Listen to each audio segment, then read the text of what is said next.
nakakatawang mga video dito ngayon. Okay, simulan natin dito sa aso.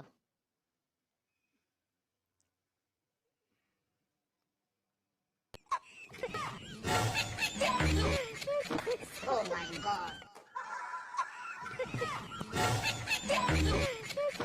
Oh my God! Grabe yan.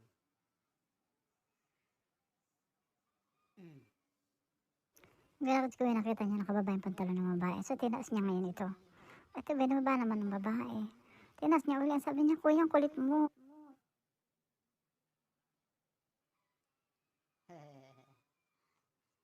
Yan ang uso ngayon. Sige na nga, kung ayaw mo, bye, sabi ni kuya. Bakit ko nakita niya nakababa yung pantalon ng babae. So, tinaas niya ngayon ito. Ito, binaba naman ng babae. Tinaas niya ulit. Sabi niya, kuya, ang kulit mo. Yan ang uso ngayon. Sige na nga, kung ayaw mo, bye, sabi ni kuya. Ang tao ng 2001 ay makakarating sa 20 papers sa taong ito. Kaya sa unang bahagi ng 2025, maghanda upang yumaman, tanggapin ang umaapaw na pera. At don't you want me like I want you, baby? Don't you need me like I need you now? She's small, but tonight go crazy. All you gotta do is just meet me at the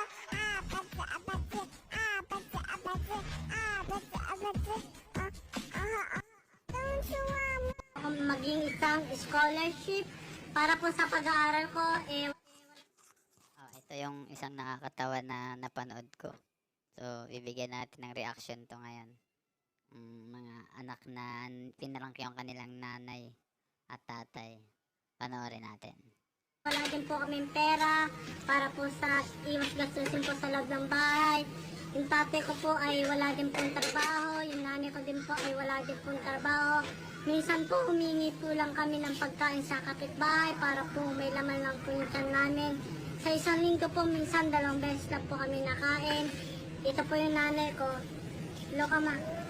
Dati pong trabaho niya, Ballstar. Ay ba, baka yan, ano pang video yan, ah? Ano to ma? Yung bayran. Ito pala.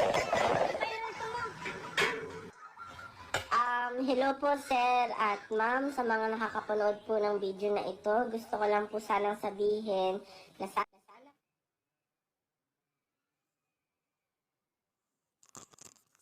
Ang init natin. Medyo po, isa po ako sa matanggap sa scholarship nyo at isa sa swerte na mapili po. Pinapangako ko po na gagalingan ko po ang best ko dahil ang magulang ko po ay irap na po sa pagpapaaral sa akin. Yung nanay ko po nagpapaligo lang po ng aso. Mama, paawa ka. Mapaawa ka. Ay, paligo ng aso? Mapaawa, ayun, mapaawa ka. Paano ko makuha dyan? Paano magpaligo ng aso? Oo, sabihin mo, oo. May sahod yan? Oo, masakit yun. Nagpapaligo po yung mama ko ng aso. Uy, kalain mo naman. Yung tatay ko po, pumupulot po ng basura sa barangay. Tapos yung mga napupulot niya po, tig-piso po yun. Kaya yun po yung pinangkakain namin sa pang-araw-araw. Ano ba? Ano ba yan? Ayan, sabihin mo. Sana po matulungan. Ay, sana po matulungan kami. Tulungan ako. Tulungan. Ano? Ikaw ba mag-aaral? Ay, sige. Sana po matulungan natin siya na kuha ng scholarship. Tapos, Iyak.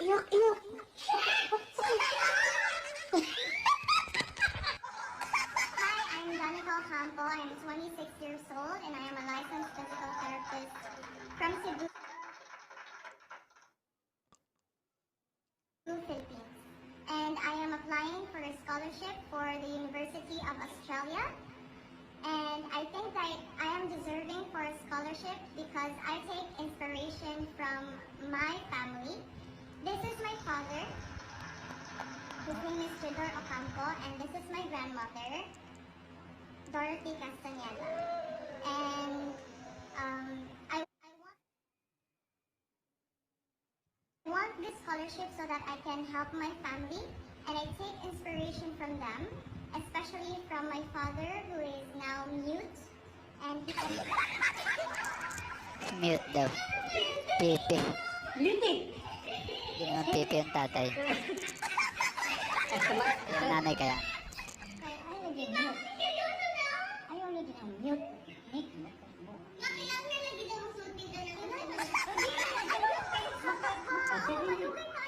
Makasulti ba na siya? My father who is mute and has trouble speaking. And also my grandmother. Yung pipi na tuloy. Also, my grandmother mute din. My grandmother, she's a very strong woman. She has been through a lot of challenges in life. She is a previous drug addict.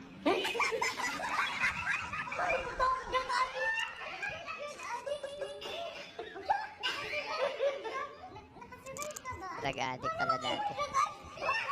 Nakasurvive yun.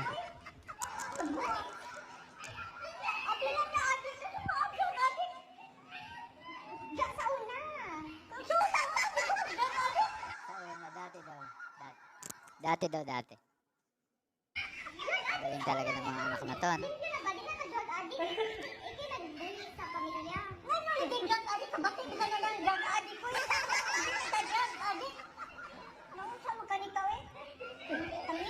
Galit tuloy si mother.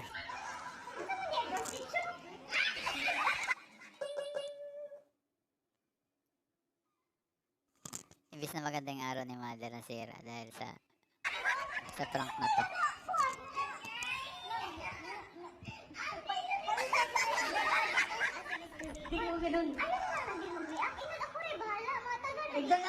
Ayaw lagi na drug addict.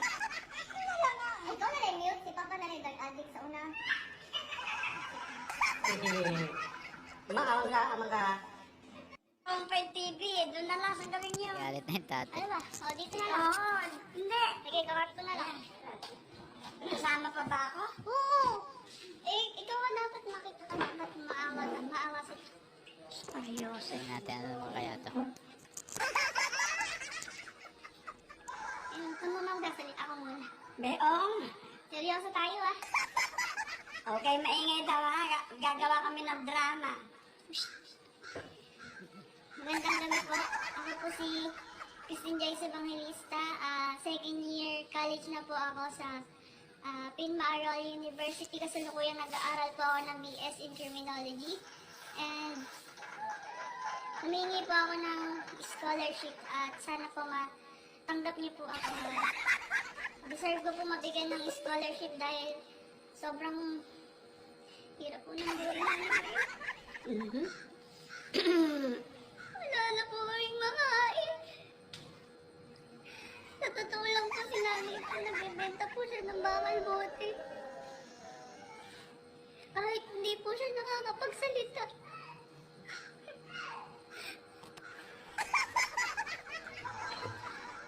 Na hindi ka nakakapagsalita, di ba? Sabihin mo sa kanila, bigyan niya ako ng scholarship. Bigyan ng scholarship. Di nakapagsalita tapos tinanong. Ano, hindi ka nakakapagsalita dapat. Kasi nga pipi ka, kakat ko na lang.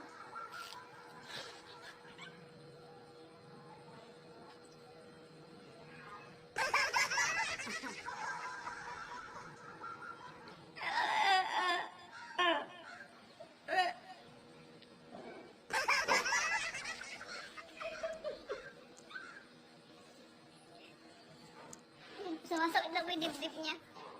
Sana po talaga mabigyan niyo kami ng scholarship. Maraming salamat po in advance pagka po nakuha Pipi yung niyo ako. nanay naman Nay, dito, ano? mag-thank you po. Intindi talaga nito mga bata.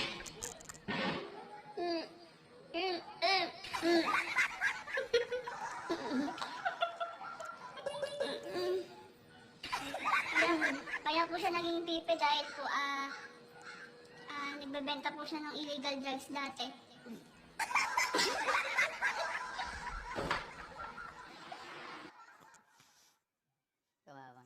Kawawang nanay. Naging ano ba drug addict ng araw. Ito po, mga anak na to. Ito pa, iyak na si nanay. It's a artista ka na, bigyan ng jacket. Kasi ang tatay ko po noon ay isang drug dealer.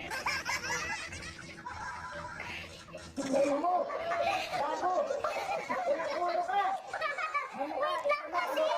Wait lang kasi! Wait lang kasi! Wait lang!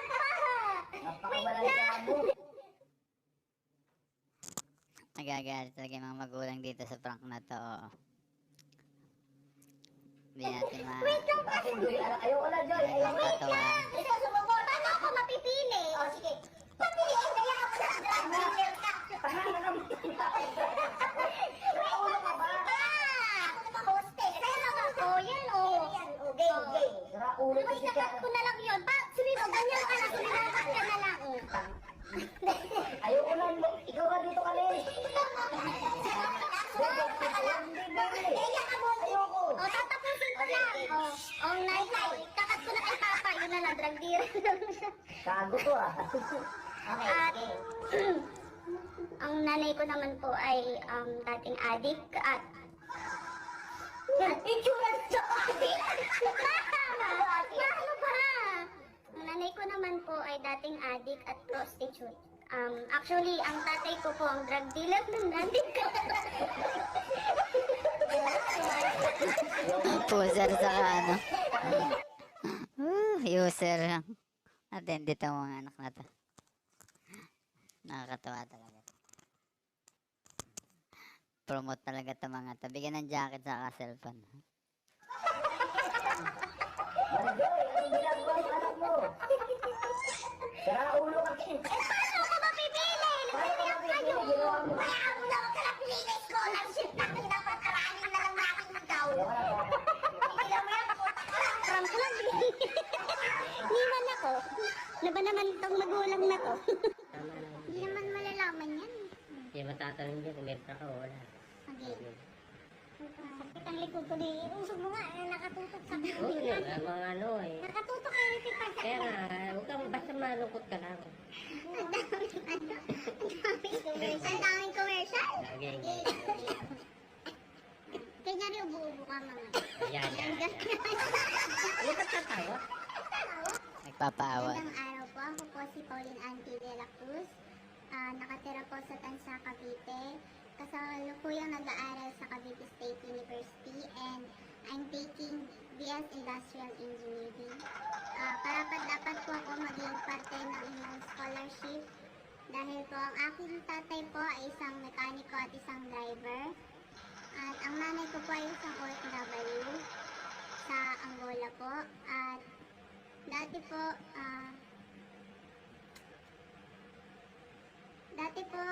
sa sobrang hirap po ng buhay,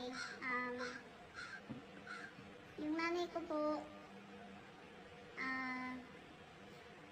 minsan po pag may kumakatok na lang po na lalaki, tinatanggap niya na lang po para po may makain po kami. Tatay ko po ay dating drug dealer.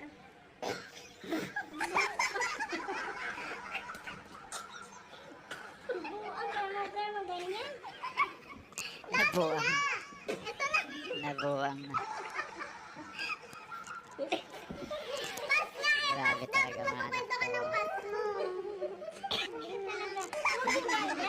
Ang napangit yun. Buang ka. Ano lang? Buang ka magano ng drug? Yung ano yun, huwag kang Sabihin mo wala yung trabaho yung ama mo ngayon. Sira na. Hindi Huwag nga kang pas. ulitin mo. Hoy, hindi naman ganyan. Kayo. Kailangan niya nakakaawi. Kailangan nga yun eh. Ulit na. Dati po, sa sobrang hirap po ng buhay, ang tatay ko po ay isang drug dealer. At ang katuan niya po ay ang aking nanay. Pain ko rin. Huwag ka naman ganyan. Gat mo yan. Gat mo. Kat. Yung ganyan. Ano lang, mariwala lang. Hindi? Dati siguro ang adik na marijuana to si tatay. Pas nga. Kailangan natin mag-back. Kailangan nga, eh, ganun talaga yan. Oh. Ganun nga talaga yan. Kasi Hindi pa Ulitin ko Dati dati po sa sobrang hirap po ng buhay, para lang po makakain kami, ang tatay ko po ay naging drug dealer at ang katuwang niya po sa buhay ay ang nanay ko, naging po siya na rin po. At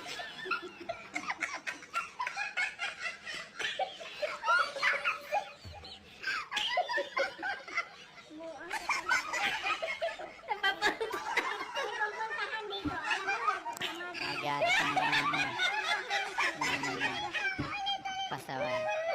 Di pa kasi tapos. Dali, okay na. Papa, Sa kalokohan ng anak. Wait lang kayo, pas nga. Prank. Pas, hindi nga yung ganyan, kung pas. Wait lang.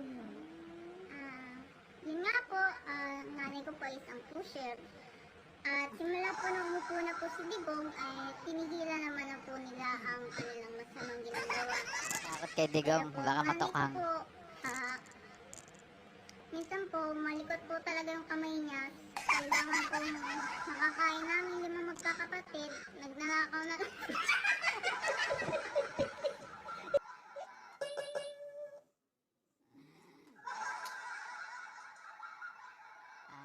Ayan. Yung net natin nawala. Sige, tuloy-tuloy. Tuloy ang tirada ng makalokohang anak.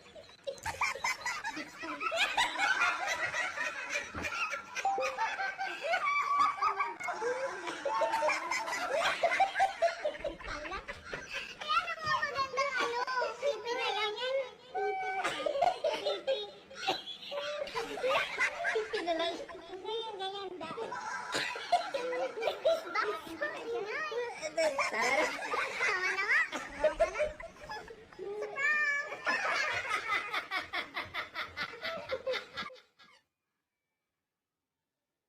Ayan po. It's a prank. Nakakatawa yung mga estudyante, mga batang ito. Napagkatawa niya mga magulang. Ginawang drug addict, ginawang puser. Naku po. Pag may kumakatok daw. Doon ako natato. Pag may kumakatok na yan patuloy. Grabe talaga. Sige po. Ayan na po. Keep safe po tayong lahat. Pampa good vibes lang. Hane. From Cardona Rizal, Julius King.